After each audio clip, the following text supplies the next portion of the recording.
ரோமர்கள் நிருபம் 11ஆம் அதிகாரம் 17வது வசனம். சில கிளைகள் முறித்து போடப்பட்டிருக்க காட்டு ஒலிவ மரமாகிய நீ அவைகள் இருந்த இடத்தில் ஒட்ட வைக்கப்பட்டு ஒலிவ மரத்தின் வேருக்கும் சாரத்துக்கும் உடன் பங்காளியாய் இருந்தாயானால். இது எதை குறித்து இங்கே பவுல் எழுதுகிறார் என்று சொன்னால் மிக தெளிவாக இருக்கிறது. இஸ்ரவேல் ஜனங்கள் இருந்த இடத்தில் கர்த்தர் நம்மை கொண்டு வந்து வைத்திருக்கிறார், அவர்களுக்கு பதிலாக கொண்டு வந்து வைத்திருக்கிறார். அதாவது நாம் அதற்கு சுதந்திரவாளிகள் அல்ல, நாம் அதற்கான ஒரு என்ன சொல்கிறது பூர்வீகமான ஆட்கள் அல்ல. நாம் இன்ஸ்டெட் ஆஃப் அப்படின்னு இங்கிலீஷில் சொல்லுவாங்க, அதற்கு பதிலாக அப்படின்னு சொல்லுவாங்க. அந்த மாதிரி கொண்டு வரப்பட்டோம் அப்படிங்கிறார்.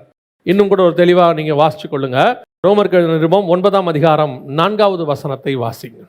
அவர்கள் இஸ்ரவேலரே, புத்திர சுவிகாரமும் மகிமையும் உடன்படிக்கைகளும் நியாயப்பிரமாணமும் தேவ ஆராதனையும் வாக்கு தத்தங்களும் அவர்களுடையது.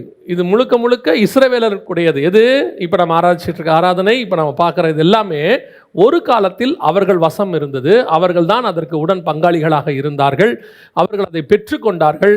அதை அவர்கள் தியாகத்தோடு கூட பெற்றுக்கொண்டார்கள். அதாவது ஆபிரகாம், ஈசாக்கு, யாக்கோபு என்பவர்கள் தேவனுக்கு எவ்வளவு உண்மை உள்ளவர்களாக இருந்தார்கள்னு சொல்லி பார்க்குறோம். எபிரேயர் 11 அதை அவர்கள் எப்படி நம்மக்கிட்ட வாங்கி கொடுத்தாங்கன்றதுக்கான அந்த விசுவாச போராட்டத்தை, அந்த விசுவாச வீரர்களை குறித்து நீங்கள் அங்கே படிக்க முடியும்.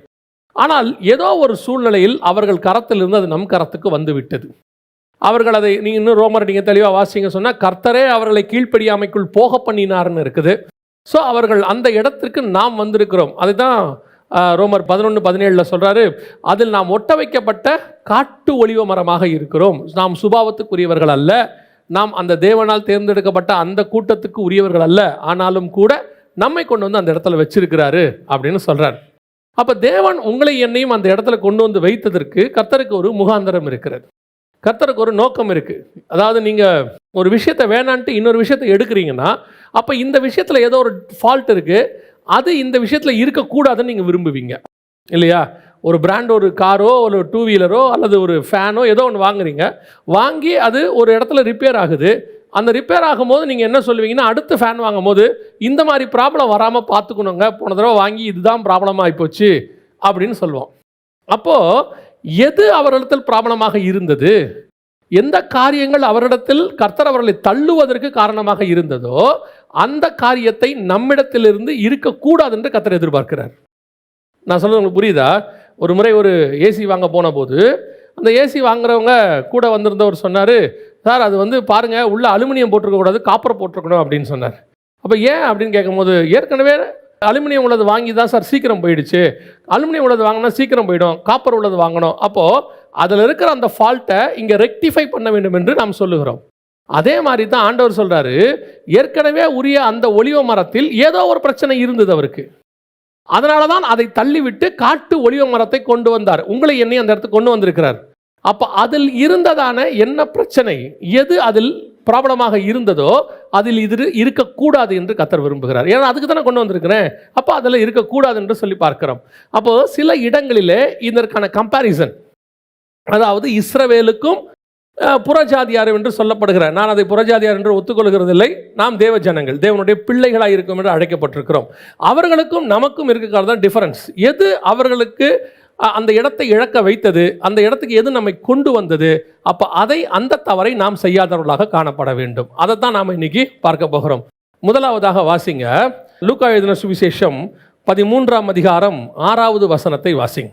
அப்பொழுது அவர் ஒரு உவமையை சொன்னார், ஒருவன் தன் திராட்சை தோட்டத்தில் ஒரு அத்தி மரத்தை நட்டிருந்தான். நல்லா கவனிங்க, அது அந்த அந்த வார்த்தை ஆரம்பிக்கும் போதே எப்படி இருக்குது பாருங்க. திராட்சை தோட்டத்தில் அத்தி மரத்தை நட்டிருந்தான். திராட்சை தோட்டத்தில் திராட்சை கொலையை தான் நடணும், திராட்சை தோட்டத்தில் அத்தி மரத்தை ஏன் இவன் நட்டான் அப்படின்னு சொல்லி பார்த்தீங்கன்னு சொன்னால் அது ஓமைனா பரலோகத்தினுடைய ரகசியம்னு அர்த்தம். அப்போ ஏன் அந்த திராட்சை தோட்டத்தில் அத்தி மரத்தை நட்டான் அப்படின்னா, முதல்ல திராட்சை தோட்டம்னா என்னன்னு நமக்கு தெரியணும். ஏசாயா தீர்க்கதரிசன புஸ்தகம் 5ஆம் அதிகாரம் 7வது வசனம் வாசிங்க. சேனைகளின் கர்த்தருடைய திராட்சை தோட்டம் இஸ்ரவேலின் வம்சமே. அப்போது சேனைகளின் கர்த்தருடைய திராட்சை தோட்டம் என்பது என்ன? இஸ்ரவேலின் வம்சம். இப்போ அந்த இடத்தில் கொண்டு வந்து இவர் அத்தி மரத்தை நடுகிறார். அத்தி மரத்தை நட்டு அதனிடத்துல கனிகளை எதிர்பார்க்கிறார். அதான் தேவன் எதிர்பார்க்கிறதான மிக முக்கியமான காரியம். ஆனால் ஏன் இந்த அத்தி மரத்தை நட்டு கனிகளை எதிர்பார்த்தார் என்று சொன்னால், 2வது வசனம் ஏசாயா 5:2. நல்ல திராட்சை பழங்களை தரும் என்று காத்திருந்தார். அதான் இஸ்ரவேல் ஜனங்கிட்ட கர்த்தர் எக்ஸ்பெக்ட் பண்ணது. நல்ல திராட்சை பழங்களை தரும் என்று காத்திருந்தார். நல்ல திராட்சை பழம்னா என்ன, எதை குறிக்குது? நல்ல கனிகள் என்பது எதை குறிக்கிறது? அதே அதிகாரம் 7ஆம் வசனம் வாசிங்க. நல்ல கனி என்பது என்ன? அவர் நியாயத்திற்கு காத்திருந்தார். கசப்பான கனி என்ன? கொடுமை. அடுத்து நல்ல கனி என்பது நீதி, முறைப்பாடு என்பது கசப்பான கனி. அந்த 5:2 சொல்றாரு, அவர் நல்ல கனிக்கு காத்திருந்தார், அதுவோ கசப்பான கனிகளை கொடுத்தது. நல்ல கனி என்பது என்ன? நீதியும் நியாயமும். கசப்பான கனி என்ன? கொடுமை, முறைப்பாடு. அப்ப இந்த திராட்சை தோட்டத்துக்கிட்ட இஸ்ரவேல் ஜனங்கிட்ட கர்த்தர் எதிர்பார்த்த மிக முக்கியமான விஷயம் என்னன்னா நீதி நியாயம். ஒரு நீதியோடு கூட ஒரு நியாயத்தோடு கூட இருக்க வேண்டும். நீங்க பழைய ஏற்பாடு முழுக்க பாருங்க, கர்த்தர் எதிர்பார்க்கிற நீதி நியாயம் என்னங்கிறது அழகா புரியும். அவர்கிட்ட உலக பிரகாரமாயும் ஸ்பிரிச்சுவலாயும் நீதி நியாயத்தை எதிர்பார்ப்பார். அதாவது கீழ்ப்படிதல், இது போன்ற நீதிகளும் இருக்குது. அவன் விசுவாசித்தான், நீதியாக எண்ணப்பட்டது, இதுவும் இருக்கு. அதே நேரத்தில் எளியோரை போஷியாததையும் கர்த்தர் நீதியாக பார்க்கிறார். நீ உங்கள்கிட்ட நிறைய ஆகார திரட்சி இருந்துச்சு. சோதோம் கொமாராவை பற்றி சொல்லும் போது, எசேக்கியேல் சொல்லும் போது அவர் சொல்றாரு, நான் உங்கள்கிட்ட என்ன எதிர்பார்த்தேன், உங்கள்கிட்ட நிறைய ஆகார திரட்சி இருந்தது, நீ என்ன செய்யல, எளியோரின் கைகளை பலப்படுத்தவில்லை அப்படின்னு சொல்வார். அப்ப அதுவும் நீதியாக பார்க்கப்படுகிறது. அப்ப கர்த்தர் இஸ்ரவேல் ஜனங்கிட்ட சில நீதி நியாயங்களை எதிர்பார்த்து காத்திருந்த போது அவர்களோ கசப்பான கனிகளை கொடுத்தார்கள். எதிர்பார்த்ததை செய்யல, கொடுமை, முறைப்பாடு. கர்த்தர் எவ்வளவு அவங்களுக்கு அற்புத அடையாளங்களை செஞ்சு அப்படியே மன்னாவை கொடுத்தாலும் மன்னா கொடுக்காட்டி ஒரு முறைப்பாடு. எங்களை கூப்பிட்டு வந்தீங்க, சாப்பாடே கொடுக்கல, ஒரு முறைப்பாடு. சரி, மன்னாவை கொடுத்தாச்சு. மன்னாவை கொடுத்த பிறகு ஒரு முறைப்பாடு, இதே தானா சாப்பாடு. சரி, கூட நான் வெஜிடேரியனையும் கொடுத்தாச்சு. இப்போ சொல்றான் தண்ணியே இல்லை. சரி, தண்ணியும் கொடுத்தாச்சு. கொஞ்ச நாள் சும்மா இருந்தான். அப்புறம் சொல்றான் எவ்வளோ தூரம் நடக்கிறது, என்ன அவத்துல இருக்குது, அந்த வழி அவர்களுக்கு மனமடிவாக்கிற்று அப்படின்னு இருக்குது. அப்படி எல்லாம் நல்லா கவனிச்சு பார்த்தீங்கன்னு சொன்னா பல இடங்களில் அந்த முறைப்பாடு இருந்துகிட்டே இருக்கு. கர்த்தர் எவ்வளவோ காரியங்களை செய்தும் பல நேரங்களில் நம்முடைய குறைவுகள் என்று நாம் அவர்கிட்ட சொல்லுகிறதை அவர் நிறைவேற்றியாக்கி கொடுக்கிறார். அவர் பார்வைக்கு அது குறைவே கிடையாது. அவருக்கு ஏற்ற நேரம் வரும்போது என்ன செய்வார், கொடுக்க தான் போகிறாரு. 2வது மாதம் நான் ஏற்கனவே உங்களுக்கு சொல்லியிருப்பேன் நினைக்கிறேன். அவங்க 1ஆம் மாதம் 14ஆம் தேதி புறப்பட்டாங்க. ஆபிப் மாதத்தில் அவங்க எகிப்திலேருந்து. 16ஆம் அதிகாரத்தில் நீங்கள் வாசித்து பார்த்தீங்கன்னா 2ஆம் மாதம் 15ஆம் தேதி வரைக்கும் அவங்க வராங்க. வரும் வரைக்கும் அவர் ஆகாரத்தையும் அவங்களுக்கு கொடுக்கல, இவங்களும் கேட்கல. காரணம் என்னன்னா, எகிப்திலேருந்து கொண்டு வந்த மாவு அவங்க கையில் இருந்துச்சு. இப்போ தீர்ந்து போய் ஒரு நாள் ஆகுது. இவனை விட அவருக்கு நல்லா தெரியும் இவங்கிட்ட மாவு தீர்ந்தாதான் இவருக்கு கொடுக்கணும்னு. இவனும் மாவு இருக்கிற வரைக்கும் அவரை தேடவே இல்லை, அப்படியே விட்டுட்டான். ஆண்டவரை தேடவே இல்லை. அவர் பார்க்குறாரு, ஒரு நாள் வருவான் பையன், தீர்ந்து போன பிறகு கண்டிப்பாக நம்மக்கிட்ட தானே வருவான், எங்கே போக போகிறான் அப்படின்னு. கரெக்டாக தீர்ந்து வச்சு கர்த்தரை போக்கி கேட்கறத விட்டுட்டு முறைப்பாடு. அவர்கள் முறையிட்டார்கள் மோசேயின் இடத்துல போய், வனாந்தரத்தில் சாகடிக்கு எங்களை கூட்டிகிட்டு வந்தீங்க அப்படின்னு சொல்லி. இப்போ சாப்பாடு கொடுத்தோன்னு கேட்குறான், வெறும் இதுதானா, நான் வெஜிடேரியன் கிடையாதா? இதுதான் முறைப்பாடு. தேவன் எதிர்பார்க்கிறது என்ன? போதும் என்ற மனதுடன் கூடிய தெய்வ பக்தியே மிகுந்த ஆதாயம். கர்த்தர் செய்த நன்மைகளுக்கு நான் எண்ணத்தை செலுத்துவேன், ரட்சிப்பின் பாத்திரத்தை கையில் எடுத்துக்கொண்டு தொழுது கொள்வேன். இதுவரைக்கும் செய்ததுக்கு நன்மை செலுத்துறதுக்கு வாய் வரல. நான் இப்போ சொல்றேன், ஆண்டவர் ரட்சிக்கப்பட்ட நாளிலிருந்து நம்மை காப்பாற்றுகிறார். ஆமா தானே? எத்தனை பேர் ஒத்துக்கிறீங்க? இல்லை, பிறந்த நாள்லேருந்து காப்பாற்றுறாரு. தாயின் கருவில் உருவாமலும் அவர் தானே காப்பாற்றினாரு. நமக்கு தான் ரட்சிப்பின் நாள் ஒன்று இருக்கு. நான் மறுபடி பிறந்தேன்னு வச்சிருக்கிறோம். அவர் பிறக்கிற நாள்ல இருந்தே நம்மேல் கண்ணோக்கமாக இருந்தார். இந்த பிறக்கிற நாள் வரைக்கும் நமக்கு அவரை தெரியாது, ஆனால் அவருக்கு நம்மளை நல்லாவே தெரியும். அவர் பிறக்கும் போதே தாயின் கருவில் இருக்கும் போதே எரேமியா தீர்க்கதரிசனம் டிசைட் பண்ணிட்டாரு. பிறக்கும் போதே சிம்சோனை டிசைட் பண்ணிட்டார். பிறக்கும் போதே மோசையை டிசைன் பண்ணிட்டார். பிறக்கும் போதே இயேசுவை டிசைன் பண்ணிட்டார். அவருக்கு பிறக்கும் போதே தெரியும் என்ன ஆக போகுது, ஏதாக போகுது. எனக்கு தான் அந்த நாள் வர வரைக்கும் வெயிட்டிங். அந்த நாள் வரும்போது எனக்கு என்ன ஆகுது தெரியுமா? இது வரைக்கும் நடத்தி கொண்டு வந்தாரு, இதுக்கு நான் நன்றி செலுத்துறதில்ல. இப்போ நான் எதுக்கு நன்றி சொல்கிறேன்? ரட்சிக்கப்பட்ட அன்னையிலிருந்து ஆண்டவர் என்னை போஷித்தே வர்றார். சரி, அது கூட பரவாயில்லன்ட்டார் ஆண்டவர். ஓகேப்பா, இதுக்கு முன்னாடி நான் உன்னை காப்பாற்றலை, யாரோ காப்பாற்றிருப்பாங்க போல. ரட்சிக்கப்பட்ட அன்னைக்கு தான் புதுசாக உன்னை ஃபஸ்ட்டாக பார்த்தேன். சரி, அன்னையிலேருந்து காப்பாற்றுறேனே வச்சுக்கோயே அப்படின்ட்டார்.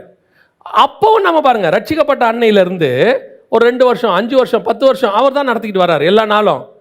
ஒரு 5 வருஷம் கழிச்சு ஒரு பிரச்சனை வரும்போது 5 வருஷம் நடத்தினதையே மறந்துடுவோம்.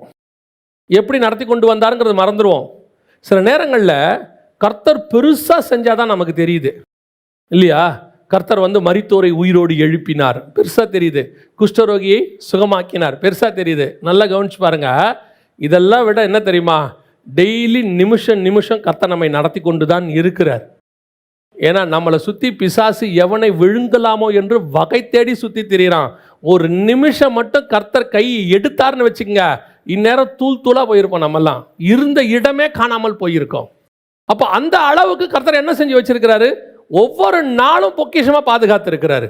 ஆனால் முறைப்பாடு என்ன செய்வாரோ, ஏது செய்வாரோ, என்ன ஆகும் ஆண்டவரே ஒரு பதிலும் கொடுக்க மாட்டேங்கிறீங்க. ஆண்டவர் சொல்கிறாரு, இந்த முறைப்பாடை முதல்ல நிறுத்திடுங்க. ஏன்னா அந்த முறைப்பாடு ஒரு வகையான அவிசுவாசம். முறைப்பாடு என்பது என்ன? ஒரு வகையான அவிசுவாசம். எனக்கு ஒரு அங்கிளை தெரியும், இப்போ அவர் இல்லை, கர்த்தர் கூட நிதிரை அடைஞ்சிட்டாரு. அவர் பிள்ளைங்க அழுதா அவருக்கு பிடிக்காது. நாங்கள் அவர் வீட்டில் தான் ஃபஸ்ட்டு வேலைக்கு சேர்ந்தேன் அவர்கிட்ட போய் நான். அப்புறம் அவங்க வீட்டில் ரொம்ப மகன் மாதிரி ஆயிட்டேன். அப்போ அவருக்கு பிடிக்காத ஒரு விஷயம் என்னன்னு கேட்டிங்கன்னா, பிள்ளைகள் அழுதா பிடிக்காது. ஏதோ ஒன்று பிள்ளைகள் கேட்பாங்க, கேட்டு அழுவாங்க. அழுத உடனே கோபமாக வெளியே வருவார் வீட்டை விட்டு. என்ன அங்கிள் ஆச்சு? அழுகுறாங்க ஜெகன் அப்படிம்பார். எனக்கு ஆச்சரியமாக இருக்கும். அழுதா நம்மளும் அழத்தானே செய்யணும், சோகமாக தானே வரணும். அப்பா பிள்ளை அழுதா என்ன ஆகும்? சோகமாக வரணும் இல்லை? இவர் கோபமாக வருவார். எதுக்கு இப்போ அழுவுது அப்படின்னு கேட்பார். நான் ஏன் அங்கிள் அப்படின்னா, நான் எவ்வளவு செய்கிறேன் அத்தனை இவங்களுக்கு தானே செய்கிறேன். அப்போ நான் செய்ய மாட்டேன்றதுனால தானே அழுகுறாங்க அவங்க. என் மேல் நம்பிக்கை தான் என்ன செய்யாது, அழுவாது. எங்கள் அப்பா வாங்கி தருவார். அழுது தான் எங்கிட்ட வாங்கணுங்கிறது சரி கிடையாது, எங்கிட்ட அன்புல தான் வாங்கணும் அப்படிம்பாரு. நான் நினைக்கிறேன், ஒரு உலக பிரகாரமான தகப்பனுக்கே இப்படி ஒரு எண்ணம் இருக்குமானால் சர்வ வல்லமையுள்ள தேவனுக்கு எப்படி இருக்கும் பாருங்க. அவர் எப்படி இருப்பார் பாருங்க. அதாவது நீங்கள் அழுறதுல குற்றமாக சொல்லலை, அவருடைய பாதத்தில் உட்காந்து அழுறோம், அது வேற விஷயம்.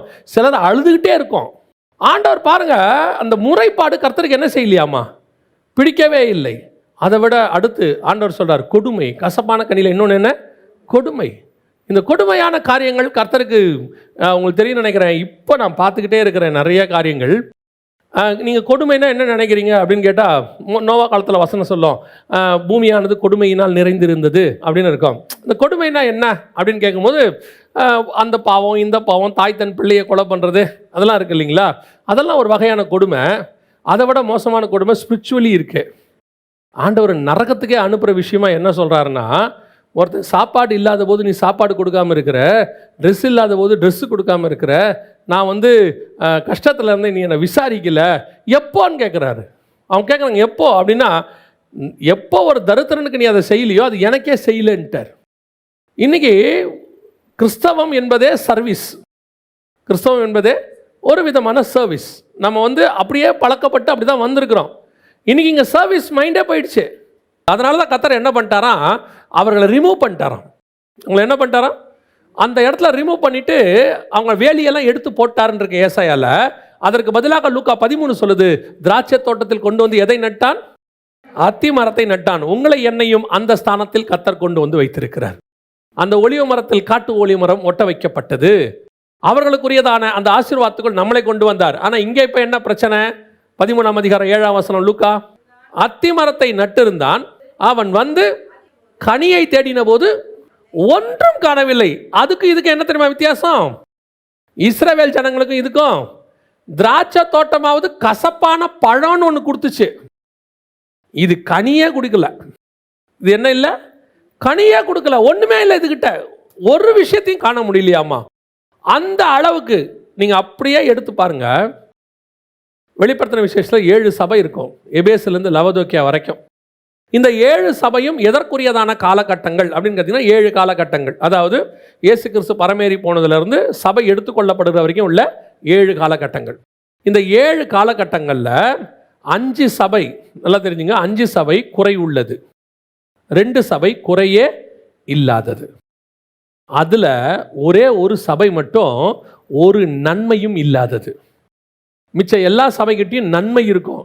6 சபைக்கிட்ட நன்மை இருக்கும், 5 சபைக்கிட்ட குறை இருக்கும், 2 சபைக்கிட்ட குறையே இருக்காது. ஆனால் ஒரே ஒரு சபைக்கிட்ட மட்டும் எந்த நன்மையும் இருக்காது. எந்த சபைன்னு பார்த்தீங்கன்னா லவோதிக்கேயா சபைக்கிட்ட. கடைசி சபைக்கிட்ட பார்த்தீங்கன்னா ஒரு நன்மையும் இருக்காது. ஆரம்பிச்சிலேருந்து குறை பற்றி மட்டுமே ஆண்டவர் பேசிக்கிட்டு இருப்பார். குறை, அதுக்கிட்ட என்னென்ன குறை இருக்குது, என்னென்ன குறை இருக்குன்னு. இந்த லவோதிக்கேயா சபைங்கிறது எந்த காலகட்டம் தெரியுமா? கடைசி சபை, கடைசி காலகட்டம். சபை எடுத்துக்கொள்ளப்பட போகிற போது பூமியில் இருக்கக்கூடிய சபைகளுடைய காலகட்டம் தான் லவோதிக்கேயா குறிக்குது. அப்போ இந்த காலகட்டத்தில் இருக்கிற சபைகளே அது குறிக்குது. ஒரு நன்மையும் இல்லாத சபை. சபைக்குள்ளே போயிட்டா என்ன இல்லையாமா? ஒரு நன்மையும் இல்லையாமா. கர்த்தர் லவோதிக்கேயா பார்த்து சொல்கிறாரு, உங்கள்கிட்ட அந்த குறை உண்டு, நீ ஐஸ்வர்யம், நீ தரித்திரனாக இருந்தும் நிர்வாணியாக இருந்தும் உனக்கு நீ அறியாது இருக்கிறாய், என்னிடத்துல வஸ்திரத்தை வாங்கிக் கொள்ளு, களிம்பை வாங்கிக் கொள்ளு, என்னென்னமோ ஆண்டவர் சொல்கிறாரு. ஆனால் அவங்ககிட்ட ஒரு நன்மை இருக்குன்னு ஒன்று கூட சொல்லலை. சிமர்னா சபை கிட்ட சொல்லும் போது ஒரு தீமையும் இல்லை, பிலதெல்பியா கிட்ட ஒரு தீமையும் இல்லை, எபேசு கிட்ட நன்மையும் இருக்கு தீமையும் இருக்கு, பெர்கமு கிட்ட நன்மையும் இருக்கு தீமையும் இருக்கு, தியத்தாரா கிட்ட நன்மையும் இருக்கு தீமையும் இருக்கு. ஆனால் லவோதிக்கேயா கிட்ட ஒரு நன்மையும் இல்லை. அவர் வந்து தேடின போது ஒரு கனியும் காணப்படவில்லை. இன்னைக்கு சபையினுடைய நிலைமை அதான். ஆனா சபை எங்க இருக்குது?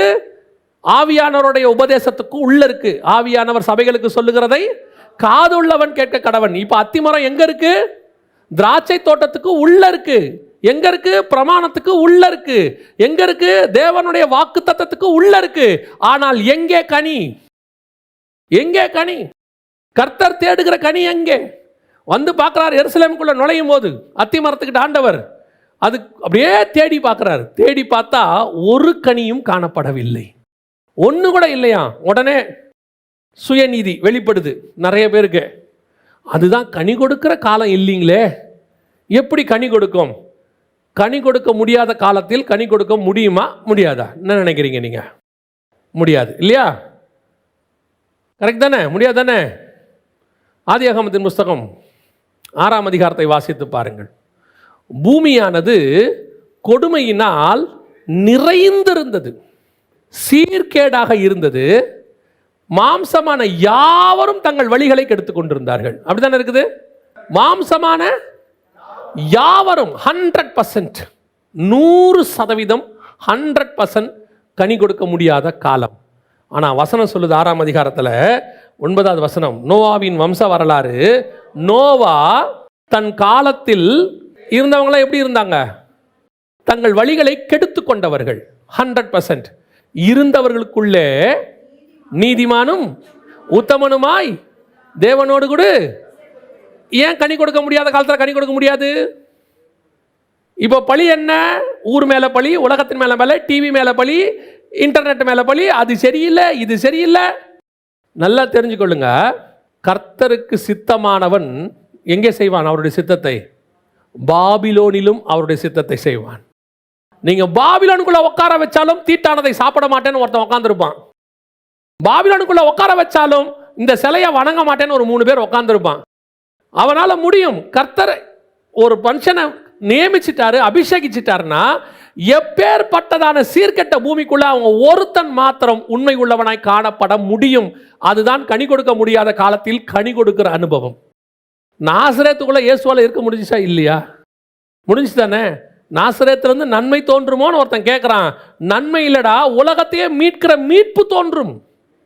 நன்மை கிடையாது, உலகத்தையே மீட்கிற மீட்பை தோன்ற முடியும்.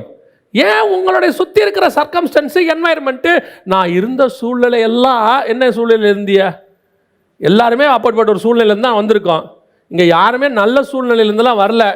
அடுத்து சோதோமில் இருக்கிற அக்கிரமத்தை ஆண்டவர் என்ன செய்தாராம்? அது உண்மையா என்று பார்க்கும்படி கர்த்தர் இறங்கினாராம். உண்மையா என்று விசாரிக்கும்படி வந்து பார்த்தா சோதோம் மொத்தம் கெட்டு போய் கிடக்கு. மொத்த சோதம் எப்படி இருக்கு? கெட்டு போய் கிடக்கு. அதில் காப்பாற்றுறதுக்குன்னு ஒருத்தம் கூட இல்லையாமா. ஒரே ஒரு நீதிமான் இருக்கிறான். எப்படிங்க சாத்தியம் இது? ஒரே ஒரு நீதிமான். டோட்டல் சோதோமையும் அழிக்க போகிறாங்க. அவன் தூதன் கேட்குறான் இவனை பார்த்து, உனக்கு யாராவது இருக்கிறாங்களா? இங்கே உனக்கு தேவையானவங்க யாராவது இருக்கிறாங்களாப்பா? ஏன்? எங்களுக்கு தெரிஞ்சு யாரும் இல்லைப்பா, அத்தனை பேரும் மோசமானவன் தான். ஆனால் அதுக்கு நடுவில் வசனம் சொல்லுது, நீதிமானாகிய லோத்துவின் நாட்களிலே. சோதோம் குமாரா இருக்கிறதுலே டோட்டல் ஒஸ்ட் பிளேஸ். நாளைக்கு காலையில் கர்த்தர் அழிக்க போறார். இன்னைக்கு நைட்டு வரைக்கும் அது ஒஸ்ட் பிளேஸ் தான். ஆனால் இன்னைக்கு நைட்டு வரைக்கும் அவன் நீதிமானாக இருக்கிறான். எவ்வளோ பெரிய விஷயம் பாருங்க. நியாய தீர்ப்பு தொடங்கிறதுக்கு முந்தின நிமிஷம் வரைக்கும் என்னவாக இருக்கிறான்? நீதிமானாக இருக்கிறான். பழியை தூக்கி யார் மேலே போடக்கூடாது. ஒரு நாளும் தன்னுடைய பாவத்தை ஒத்துக்கொள்ளுகிற சுபாவமே நம்மகிட்ட இருக்காது.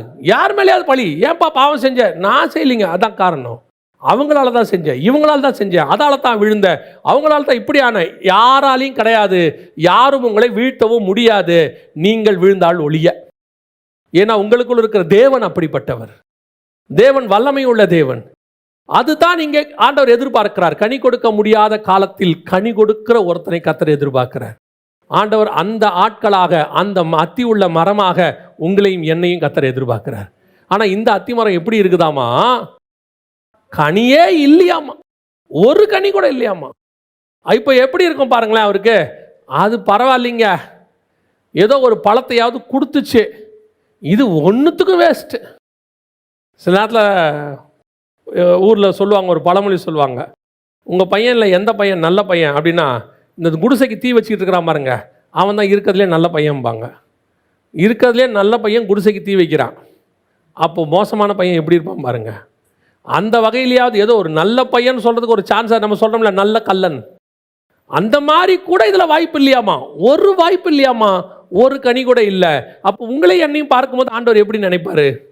உங்களுக்கும் எனக்குள்ளே இருக்கக்கூடிய ஆவிக்குரிய வாழ்க்கை கர்த்தர் எப்படி நினைப்பார்? ஏதாவது ஒன்று கொஞ்சமாவது ஒரு பிரோஜனம் ஆண்டவருக்கு வந்து பார்க்கும் பொழுது, அதான் வசனம் சொல்லுது உன்னத பாட்டில், என் நேசர் தூதாயும் நற்கனிகளை புசிக்கும்படி வருவாராக. வந்து எங்கிட்ட ஏதோ சாப்பிட வரணும் இல்லை, அவரு எங்கிட்ட ஆவிக்குரிய வாழ்க்கைக்கு வரணும் இல்லை. ஆனால் இங்கே வருவதற்கு என்ன இருக்கிறது? தோட்டத்தில் உலாவும்படி வரணும்னா தோட்டம் இருக்கணும்ல, முதல்ல தோட்டத்துக்குள்ள சகலவித விருட்சங்கள் இருக்கணும்ல, அதை காவல் காக்கிற ஆதாம் இருக்கணும்ல. ஓடி ஒளிஞ்சாச்சு, கனியும் இல்லை, முடிஞ்சு போச்சு. இதுதான் இன்னைக்கு ஆவிக்குரிய வாழ்க்கை. கவனிச்சு கொள்ளுங்க.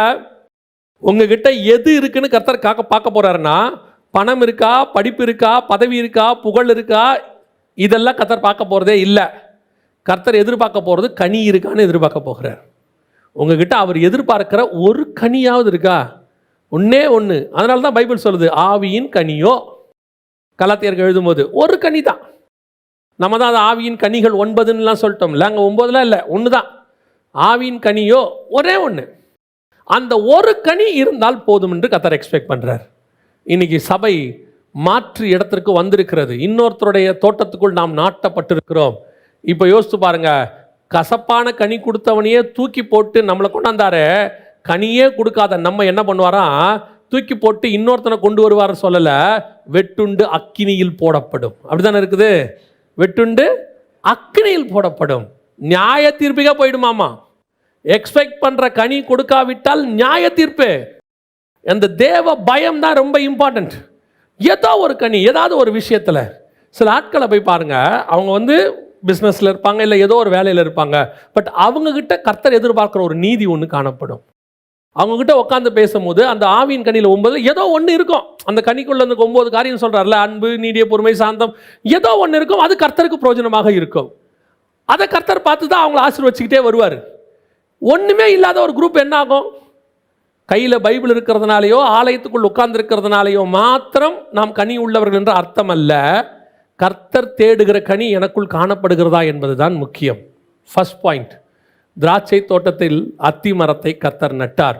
இப்போ கர்த்தர் எதிர்பார்க்கறது என்ன? கசப்பான கனி வேண்டாம், நல்ல கனி வேணும்.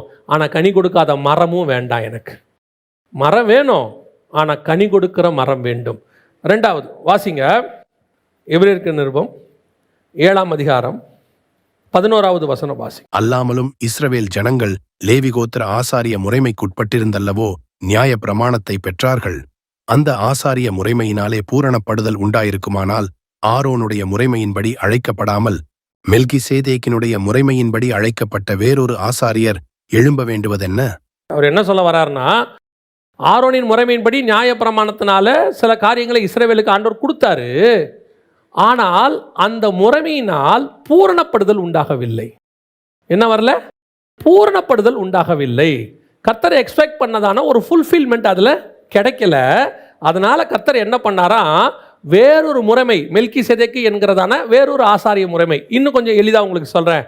பழைய ஏற்பாட்டு காலத்தில் இஸ்ரவேலர்களை வச்சு அவர் எல்லாம் பண்ணி பார்த்து, அதனால் அவர்களால் அவருக்கு ஒரு பூரணப்படுதல் வராததுனால புதிய ஏற்பாட்டு சபையை உங்களை எண்ணி அந்த இடத்துல கர்த்தர் கொண்டு வந்திருக்கிறாருன்னு சொல்கிறார். அப்போ கர்த்தர் இப்போ எதிர்பார்க்கறது என்ன? முதல்ல எதிர்பார்த்தது கனி, இப்போ எதிர்பார்க்கறது பூரணப்படுதல். இப்போ எதிர்பார்க்கறது என்ன? பூரணப்படுதல். அதனால தான் எழுதும் போது எபிரேயருக்கு எழுதின நிருபத்தில் வாசிங்க அந்த வசனத்தை. எபிரேயருக்கு எழுதின நிருபம் 6ஆம் அதிகாரம் 2வது வசனத்தை வாசிங்க. ஸ்நானங்களுக்கு அடுத்த உபதேசம், கைகளை வைக்குதல், மரித்தோரின் உயிர்த்தெழுதல், அஸ்திபாரத்தை மறுபடியும் போடாமல் பூர்ணராகும்படி கடந்து போவோம் வாக.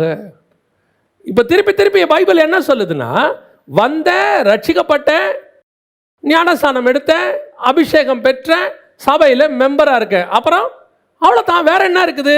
இதோட முடிஞ்சிருச்சானா இல்லை. இப்போ நீங்கள் இப்போ நல்லா கவனிச்சு பாருங்க. பையன் வந்து 10th ஃபர்ஸ்ட் மார்க் எடுத்துட்டான், ஸ்டேட் ஃபர்ஸ்ட். இதை விட வேற என்னங்க இருக்குது? அவ்வளோதான், முடிஞ்சிருச்சு அப்படின்னா இல்லைங்க, +1 ஒன்று போகணும், +2 ஒன்று போகணும். சரிங்க, அதுவும் போயாச்சு. +2லேயே அவன் தாங்க ஸ்டேட் ஃபர்ஸ்ட், அவன் தாங்க ஸ்டேட் ஃபர்ஸ்ட்டு, இதோட எல்லாம் முடிஞ்சிருச்சா? இல்லைப்பா, இதுக்கப்புறம் இன்னொன்று இருக்குப்பா, அங்கே போகணும். அதுக்கு தான் +2 மார்க்கு. இந்த +2 மார்க்கை வச்சுக்கிட்டு வேற ஒன்றும் பண்ண முடியாதுப்பா. இதை வச்சு அடுத்த பூரணப்படுதலுக்குள்ளே போகணும்.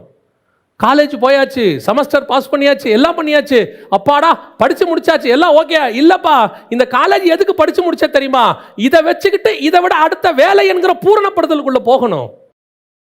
எப்பங்க இது பூரணப்படும்? நீ எப்போ இந்த பூமியை விட்டு போகிறியோ அப்போதான் அந்த பூரணப்படுதல் நிறைவாய் முடியும். அப்போ அந்த பூரணப்படுதல் மேலே வாஞ்சை இருந்துகிட்டே இருக்கணும். இன்னும் வரணும், இன்னும் போகணும், இன்னும் ஆவிக்குரிய வாழ்க்கையில் வளரணும். இஸ்ரவேல் ஜனங்களுக்குள்ள என்ன இருக்குது? அந்த பூரணப்படுதல் வராமல் போனதுக்கு காரணம் என்ன?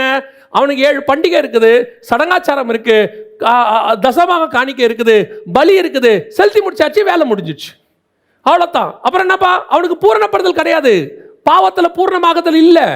வரான், பலி கொடுக்குறான், போறான், அடுத்த வருஷம் வரான், பலி கொடுக்குறான், போறான், அடுத்த வருஷம் வரான், பலி கொடுக்குறான், போறான். அதுல இருந்து என்ன ஸ்பிரிச்சுவலி வளர்ந்தான்? ஒரு வளர்ச்சியும் இல்லை. எப்படி இருக்காரோ அப்படியே இருக்கிறான். கர்த்தர் என்ன செய்யறாரு? இந்த வருஷத்துக்கு அடுத்த வருஷத்துக்கு இன்னொரு ஸ்டெப் நீ பூரணப்பட்டிருக்கணும், அதுல இருந்து அடுத்த ஸ்டெப்புக்கு போயிருக்கணும்.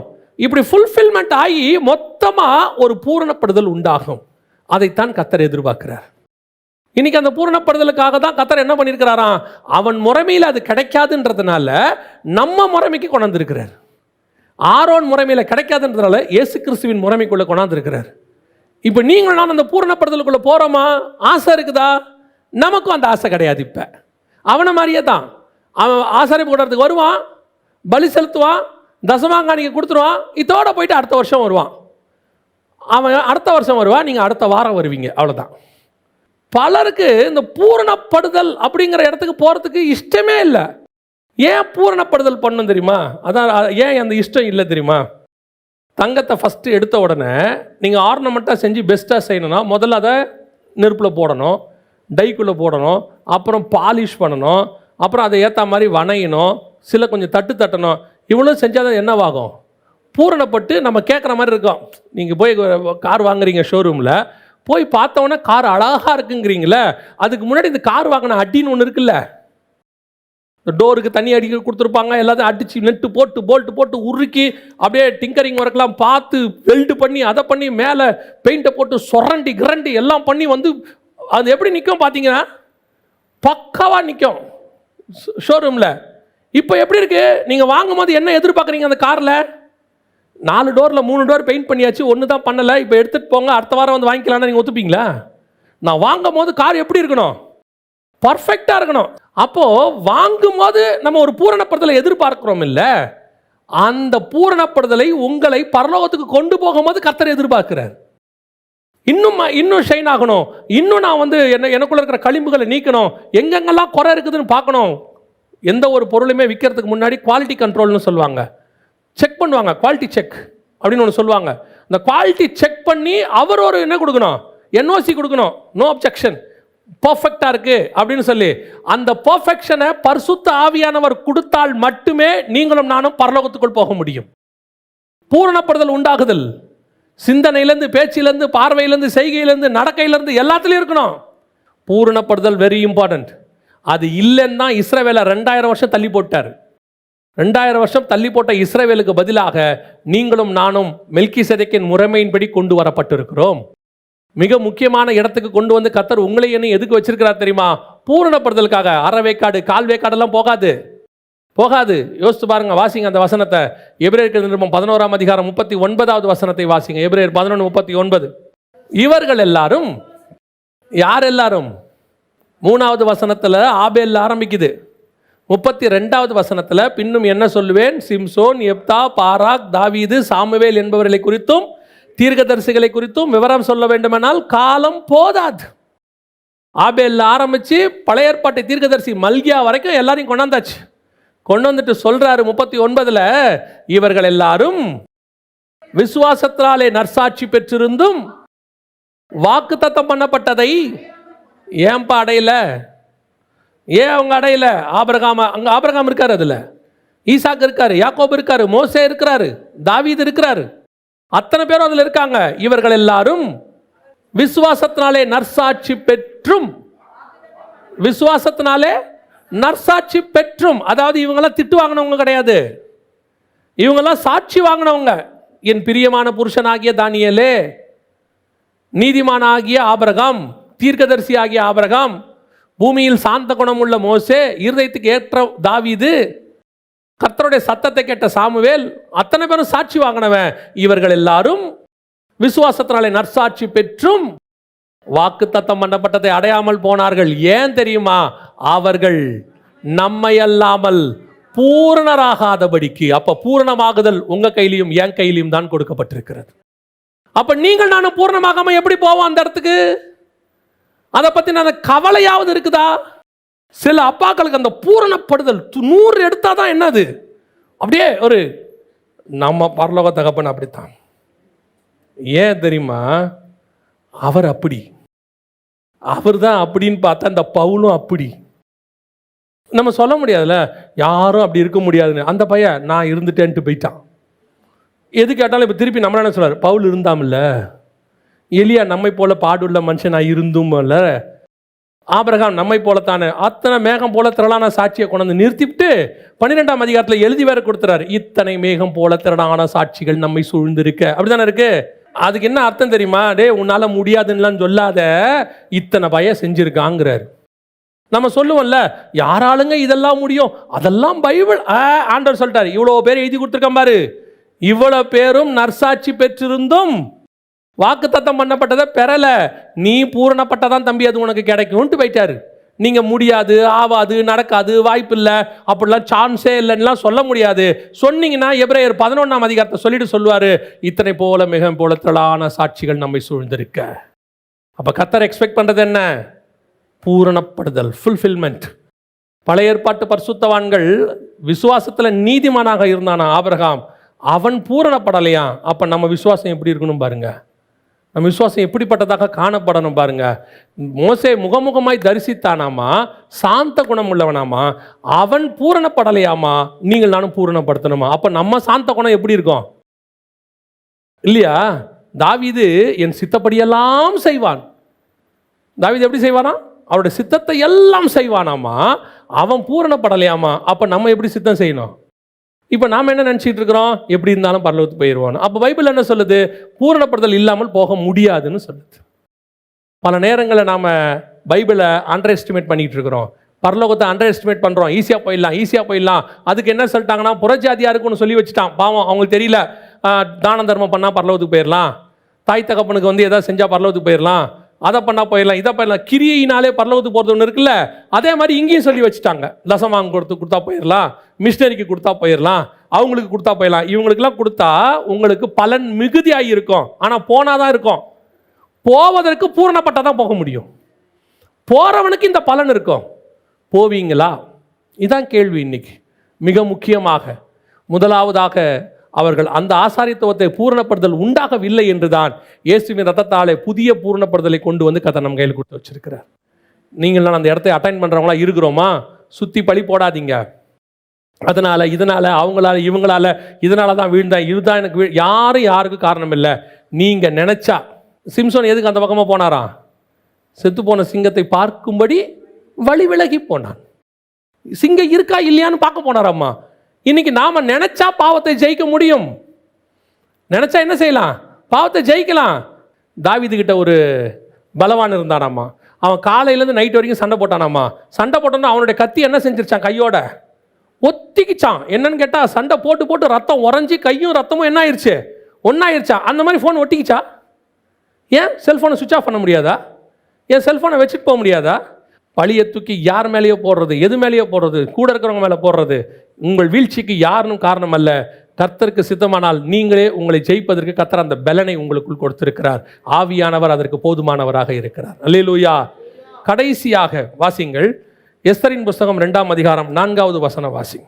அப்பொழுது ராஜாவின் கண்களுக்கு பிரியமான கன்னி வஸ்திக்கு பதிலாக பட்டத்து ஸ்திரீயாக வேண்டும் என்றார்கள்.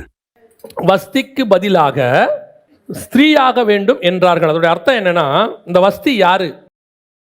இதுவும் பழைய ஏற்பாட்டில் இஸ்ரவேல் ஜனங்களுக்கு அடையாளமாய் சொல்லப்பட்ட ஒரு உவமையான புஸ்தகம், எஸ்தர் புஸ்தகம். ராஜா என்பது தேவன், அதாவது மணவாளனை குறிக்கிறது. அவருக்கு ஒரு வஸ்தி ராஜஸ்திரீ இருக்கிறாள். அவளுக்கு எல்லா விதத்திலும் அவர் கனம் பண்ணி வச்சிருக்கிறாரு. இப்பொழுது அந்த ராஜஸ்திரீக்கு ஒரு கீழ்ப்படியாமை வருகிறது. அந்த இடத்துல அவன் என்ன சொல்றான்னா, எஸ்தரின் புஸ்தகத்தை நீங்கள் வாசிக்கும் பொழுது 1:12 வாசிங்க பார்ப்போம். பிரதானிகள் மூலமாக ராஜா சொல்லி அனுப்பின கட்டளையை வர மாட்டேன் என்றால், 127 நாட்டுக்கு ராஜாவை பார்த்து சொல்லுது, அதெல்லாம் வர முடியாதுன்னு சொல்லுது. பல நேரங்களில் தேவன் இஸ்ரவேல் ஜனங்களிடத்துல கீழ்ப்படிதலை எதிர்பார்த்தார். கீழ்ப்படிதலை கர்த்தர் எதிர்பார்க்கிறார். இந்த இடத்துல வஸ்தி பண்ணது சரியா தப்பாங்கிறதே இங்க இல்லை. வஸ்திக்கு ஒரு மனம் இல்லையா? ராஜா வந்து கூப்பிட்டா வந்து நிற்கணுமா? எல்லாரும் அதெல்லாம் இல்லை. இங்க விஷயம் என்னன்னா, பிரமாணத்துக்கு கீழ்ப்படிதல் இருக்குதா இல்லையா? ராஜ கட்டளைக்கு கீழ்ப்படிதல் இருக்கா இல்லையா? அதோட அர்த்தம் என்ன? என் சுய விருப்பு வெறுப்புக்கு அப்பாற்பட்டது நான் ராஜாவின் கட்டளைக்கு கீழ்ப்படிய வேண்டும். இங்க கணவன் மனைவியா பார்க்கக்கூடாது, தேவன் சபையா பார்க்கணும். தேவன் சபையா தேவன் ஒன்று சொன்னா எஸ், அவ்வளோதான். வந்து நில்லுனா நிற்கணும், செய்யினா செய்யணும், போனா போகணும். கர்த்தரை பொறுத்த வரைக்கும் அவர் ஒன்று சொல்லி நீங்கள் எதிர்கேள்வி கேட்டால் அவருக்கு பிடிக்காது. பைபிளில் நான் பார்த்த வரைக்கும், நான் ஏற்கனவே சொல்லியிருப்பேன், ஆண்டவர் பவுலை போய் அபிஷேகம் பண்ண சொல்லி அனனியா கிட்ட சொல்லுவார். நேர்த்தெரு என்கிற தெருவில் சவுல் என்று ஒருவன் இருக்கிறான், நீ போய் அவனை என்ன செய்ய? அபிஷேகம் பண்ணு. உடனே அனனியா ஆண்டவருக்கு அட்வைஸ், ஆண்டவரே அவன் சபைகளை துன்பப்படுத்துகிறவன் அல்லவா? கர்த்தர் அடுத்த வார்த்தை சொல்லுவார், நீ போ, நீ போ. நீ யார் என்கிட்ட பதில் சொல்றதுக்கு? நான் சொல்றத கேட்கறதா நீ இருக்க. அதுதான் ராஜாவுக்கும் மனுஷனுக்கும் உள்ளதான கட்டளை. இன்னைக்கு பல நேரத்தில் கர்த்தர் வான்னு சொன்னா என்ன செய்யறது இல்லை, வர எல்லாத்துக்கும் நான் சொல்றேன். ஒரு ஊழியத்தின் பாதையில் சொல்றேன், ஊழியத்துக்கு அழைக்கிறாரு, எத்தனை பேர் வானா உடனே வரோம்? 1008 கேள்வி. சரி, ஊழியத்துக்கு வந்தாச்சு, கர்த்தர் ஒன்று செய்ய சொல்றாரு, எத்தனை பேர் போகிறோம்? போனால் போயிடணும். எங்கே போக சொல்கிறீங்க? அந்த இடம் எப்படிப்பட்டது? அங்கே ஸ்கூல் இருக்கா? பிள்ளைகளுக்கு படிப்பு இருக்கா? அந்த இடத்துல ஹாஸ்பிட்டல் இருக்கா? பக்கத்தில் மார்க்கெட் இருக்கா? ஆண்டவர் சொல்வார், இவனுக்கு பதிலாக வேற ஒருத்தனை கூப்பிடு. உண்மையாக தான் கூப்பிட்டா நோ மோர் கொஸ்டின். ஏன்னா உனக்கு அழைப்பு கொடுத்துருக்கிறது பரலோகம், ஹெவன்லி கவர்மெண்ட். ஹெவன்லி கவர்மெண்ட் ஒரு விஷயத்தை சொல்லும் போது எதிர்த்து பேசுவதற்கு இங்கே யாருக்கும் அதிகாரம் கிடையாது. இயேசு கிறிஸ்துவே பிதா சொல்றத அப்படியே கேட்டு செய்கிறாராம். வசனம் சொல்லுது, பிதா எனக்கு என்ன சொல்லுகிறாரோ அவர் சித்தத்தை செய்வதே என் போஜனமாக இருக்கிறது. இங்க எவ்வளவு கொஸ்டின் ஆண்டவருக்கு கேட்குறான் உட்காந்துக்கிட்டு. இதை பண்ண, ஏன் இதை பண்ணணும், ஏன் இப்படி செய்யணும்? ஆண்டவருக்கு பிடிக்காத ஒரு வேலை. கர்த்தர் வானா வந்துடணும், செய்யினா செஞ்சிடணும், போனா போயிடணும். நீங்கள் கொஸ்டின் கேட்டிங்கன்னா அந்த கொஸ்டின் கேட்கறதுக்கு ஒரு வேலை நீங்கள் கொடுப்பீங்க. அந்த கொஸ்டின் ஒன்று கேட்குறீங்க இல்லையா, அந்த கொஸ்டினுக்கு நீங்கள் என்ன செய்வீங்க? ஒரு வேலை கொடுப்பீங்க. நீங்கள் சரியாக செய்வதுக்கு கர்த்தர் எவ்வளவு அபிரதமாய் ஆசீர்வதிக்கிறாரோ, சில நேரங்களிலே நாம் பண்ணக்கூடிய தப்பிதங்களுக்கும் விலை கொடுக்க வேண்டி இருக்கிறது. இப்போ எலியாவை எடுத்துக்கொள்ளுங்க. ஆண்டவர் சொன்னதெல்லாம் செய்கிறாரு, அக்கினி இறக்கியாச்சு. ஆண்டவர் எலியா சொன்ன பேச்சை ஆண்டவர் கேட்குறாரு. அதான் பெரிய விஷயம்.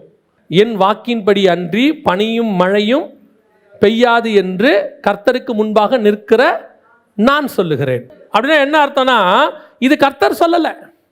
இது யார் சொல்லலை? கர்த்தர் சொல்லலை, எலியா சொல்லிட்டாரு. இப்போ கர்த்தர் பார்க்குறாரு, எலியா சொல்லிட்டான், நாம் அந்த வார்த்தையை என்ன பண்ணணும்? கனப்படுத்தணும். ஓகே, யோசுவா சொல்லிட்டாரு, சூரியன் அங்கே நிற்பதாக, சந்திரன் இங்கே நிற்பதாக. யோசுவா சொல்லிட்டான், நாம் செய்யணும். கர்த்தர் என்ன பண்ணுறாரு? கனப்படுத்துறாரு. இப்போ எலியா 19ஆம் அதிகாரத்தில் தப்பாக ஓடிட்டார், ஓரேபுக்கு போயிட்டார். ஓரேபுக்கு போய் அங்கே குகைக்குள்ளே போய் தங்கிட்டார், கெபிக்குள்ளே. இப்போ ஆண்டவர் சொல்கிறார், நீ தப்பாக வந்துட்ட எலியா, இங்கே வந்திருக்கக்கூடாது, நீ சிரியா தேசத்துக்கு தான் போயிருக்கணும், தமஸ்குவின் வழியாக நீ என்ன போய் திரும்பி போய் அங்கே அபிஷேகம் பண்ணி எல்லாம் சொல்லிட்டாரு. ஆனால் இதுக்கு என்ன தெரியுமா வேலை? இப்போ நீ வந்தது 40 நாள், திரும்பி போக வேண்டியது 80 நாள். திருப்பி போக வேண்டியது 80 days. எங்கேருந்து எங்கே போனோம்? தேவ பர்வதமாகிய எகிப்தில் இருக்கிற ஓரேபிலிருந்து தமஸ்குவின் வழியாய் வனாந்தரத்துக்கு நீங்க போகணும். சிரியாவுக்கு ஆசகேல போய் அபிஷேகம் பண்ணணும். இது ஃப்ரம் சவுத் டு நார்த். அவர் பெயர் சபால இருந்து இங்க வரும்போது 40 நாள் இரவும் பகலும் நடந்து வந்தாரு. இப்போ அவர் போக வேண்டியது 80 நாள். இப்போ நீ என் பேச்சை கேட்டுட்ட, ஒரு சின்ன தப்பு பண்ணிட்ட, திருத்துற. ஆனா திருத்துறதுக்கு ஒரு விலை உண்டு, ஒரு விலை கண்டிப்பாக உண்டு. தாவீதை மன்னிச்சிட்டாரு. அவன் உரியாவின் மனைவியின் காரியத்தில் ஆண்டவர் என்ன செஞ்சிட்டாரு? மன்னிச்சிட்டாரு. ராஜ்யம் ஸ்திரப்பட்டிருக்கும், எந்த மாற்று கருத்தும் இல்லை. ஆனால் நீ மறைவிடங்களில் செய்ததை வெளியரங்கமாய் செய்யப்படும்.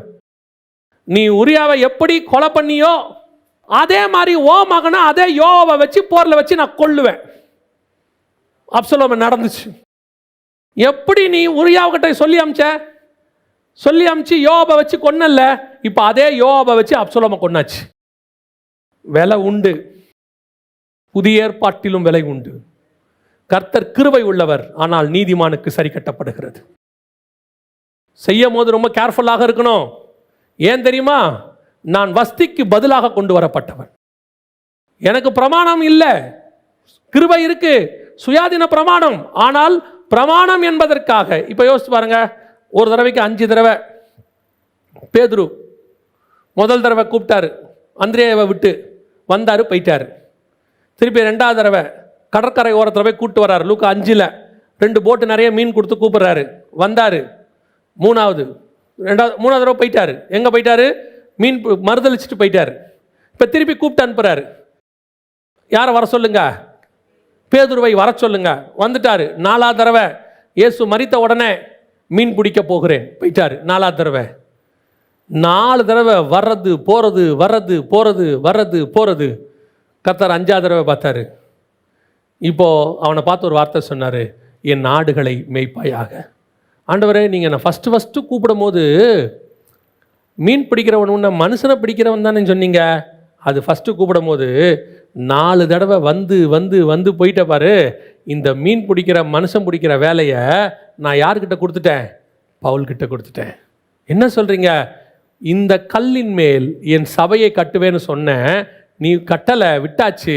இப்போ அவன் சொல்றான், நான் அஸ்திவாரம் போட்டேன், கண்மலையின் மேல் நான் அஸ்திவாரம் போட்டேன்.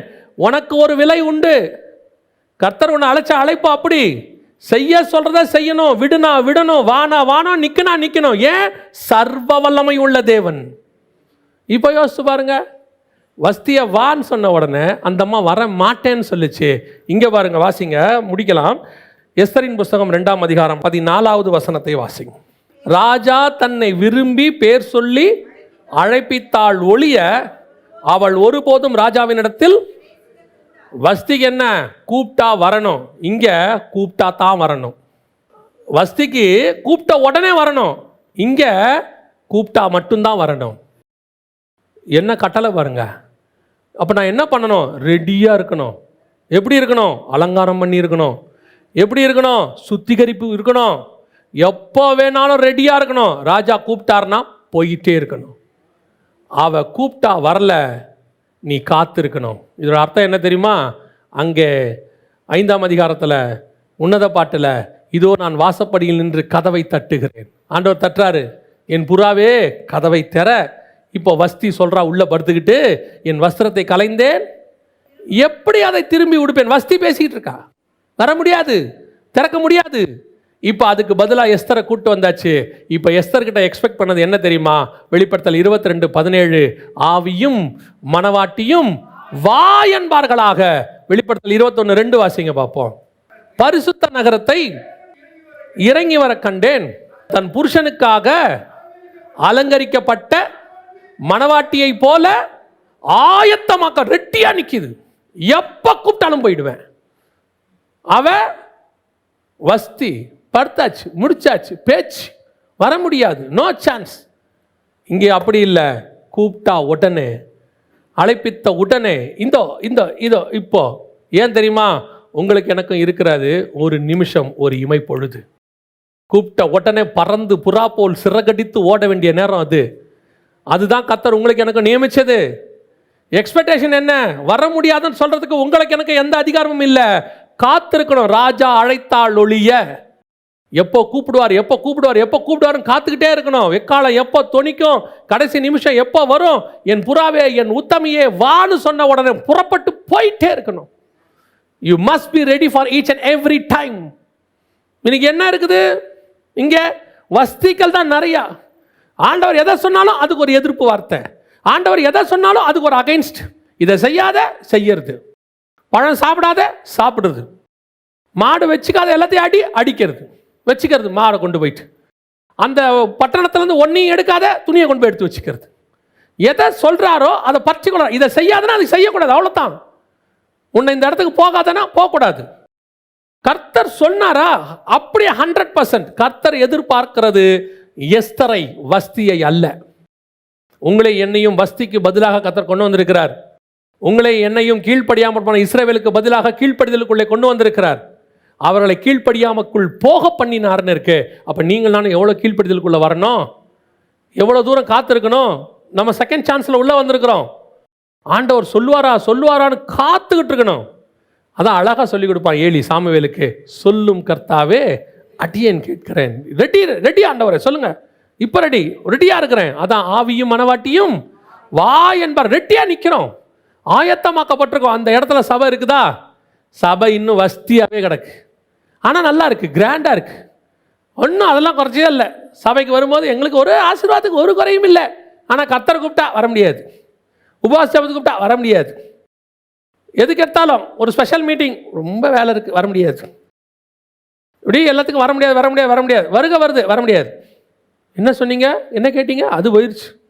நீ எல்லாத்துக்கும் வர முடியாதுன்னு சொன்ன மாதிரி வருகைக்கும் வர முடியாதுன்ட்டு அது போயிடுச்சு. பலர் அப்படி தான் உட்காந்துருக்காங்க வஸ்திகளை போல. கர்த்தர் வஸ்திக்கு பதிலாக உங்களையும் என்னையும் கொண்டு வந்து விட்டார், உள்ளே கொண்டாந்தாச்சு. இனி நீங்களும் நானும் ராஜாவின் கட்டளைக்கு காத்திருக்கிறவர்களாக இருக்கணும். எப்போ கூப்பிடுவீங்க ராஜா, எப்போ அழைப்பீங்க ராஜா, அழைச்சா உடனே நான் உள்ளே பிரவேசிப்பேன். முதலாவதாக திராட்சை தோட்டத்தில் அத்திமரம், இரண்டாவதாக நியாய பிரமாணத்தில் சுயாதீன பிரமாணம், மூன்றாவதாக வஸ்திக்கு பதிலாக எஸ்தர். இப்பொழுது உங்களையும் என்னையும் இஸ்ரவேலுக்கு பதிலாக, அந்த மணவாட்டிக்கு பதிலாக புதிய ஏற்பாட்டு மணவாட்டி நம்மை கொண்டு வந்து கர்த்தர் வைத்திருக்கிறார். முதலாவது தேவை கனி கொடுக்கிற அனுபவம், ரெண்டாவது தேவை பூரணப்படுதல், மூணாவது தேவை கீழ்ப்படிதல். இது மூன்றும் இருக்கும்பொழுது கர்த்தர் ஏன் கொண்டு வந்தாரோ அதை அவர் நிறைவேற்ற வல்லமை உள்ளவராய் இருக்கிறார். அல்லேலூயா. நாம் ஜெபிக்க போகிறோம். எழுந்திரிக்கலாமா நாம் எல்லோரும் தேவ சமூகத்தில்? இந்த மூன்று காரியங்கள், ஒன்று கனி கொடுக்கிற அனுபவம், ரெண்டாவது பூரணப்படுதல், மூன்றாவது கீழ்ப்படிதல். கர்த்தர் உங்களை என்னையும் அழைச்சது ஒரு மகா பெரியதான மேன்மையான அழைப்பு. இந்த அழைப்பு ஏற்கனவே இஸ்ரவேலரிடத்தில் இருந்தது, அதை அவர்கள் தவற விட்டு விட்டார்கள். ஆகவே கர்த்தர் அதை நம் கையிலே கொடுத்திருக்கிறார். இப்பொழுது அதை பூரணப்படுத்துகிற வேலையும் கீழ்ப்படுகிற வேலையும் கனி கொடுக்கிற வேலையும் நம் கையிலே கொடுக்கப்பட்டிருக்கிறது. நீங்கள் நானும் அதை செய்து கொண்டிருக்கிறோமா? இம்மட்டும் அந்த காரியங்களை தான் கேட்டோம். இதெல்லாம் உங்களுக்குள்ளே ஆவியானவர் பேசியிருப்பார். உங்களை இப்போ ஆராய்ந்து பார்க்கிறதான நேரத்துக்குள் நாம் கடந்து வந்திருக்கிறோம். கனி கொடுக்கிறேனா? நான் நல்ல கனி கொடுப்பதுக்கு மட்டுமே அழைக்கப்பட்டேன். ஏற்கனவே கசப்பான கனி கொடுத்தவங்க இருக்கிறாங்க, கொடுமை முறைப்பாடு பண்ணவங்க இருக்காங்க. அதே மாதிரி நானும் கசப்பான கனி கொடுக்கறது தான் நான் ஆண்டவருக்கு தேவையே இல்லை. அதை விட முக்கியம் கனி கொடுக்கணும். கனி கொடுக்க முடியாத ஒரு மலட்டு மரமாக நான் இருக்கவே கூடாது. கிளை விடாத மரமாக நான் இருக்கக்கூடாது. பூ பூக்காத காய் காய்க்காத மரமாக நான் இருக்கக்கூடாது. ஏன்னா நேசர் வரும் பொழுதே வாரும் திராட்சை தோட்டத்துக்கு போவோம், வயல்வெளிக்கு போவோம், அங்கே பூ பூத்ததோ கனி வந்ததோ என்று சொல்லி பார்ப்போம் தான் வரப்போறாரு. ரெண்டாவது பூரணப்படுதல்.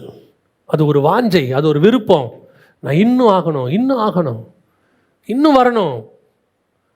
பாருங்க, ஒரு சில விளையாட்டில் ரெக்கார்ட் பண்ண உடனே அவன் திருப்தி அடையிறதில்ல.